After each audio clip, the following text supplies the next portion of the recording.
I wanted to read from the Bible today as we're celebrating a Christian holiday. It's about Jesus' words concerning the kingdom. Now, researchers have said that this word kingdom, which goes up in the Christian scriptures a whole lot, was a concept of a time on earth when things were happening in the way God would want.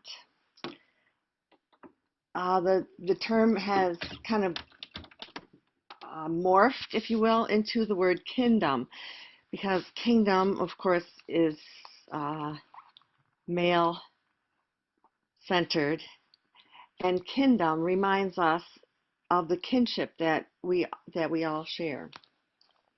So I'm going to substitute the word kingdom for kingdom as I read from from Luke chapter 13. Jesus said to them, "How can I picture God's kingdom for you? What kind of story can I use? It's like a pine nut that someone plants in their front yard.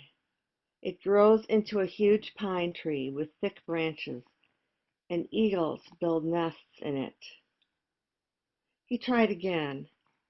"How can I picture God's kingdom for you? It's like yeast that a woman works into dough for 3 loaves of bread and waits while the dough rises."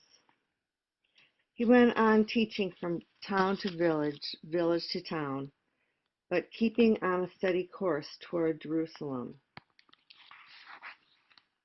A bystander said, "Master, will only a few be saved?" He said, "Whether few or many is none of your business. Put your mind on your life with God. The way to life is vigorous and requires your total attention." A lot of you are going to assume you'll sit down to God's salvation banquet just because you've been hanging around the neighborhood all your lives. Well, one day you're going to be banging on the door, wanting to get in, but you'll find the door locked.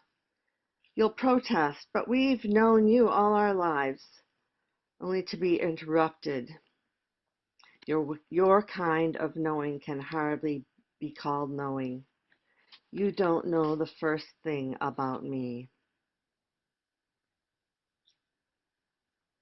This is the great reversal, the last in line put at the head of the line, and the so-called first ending up last.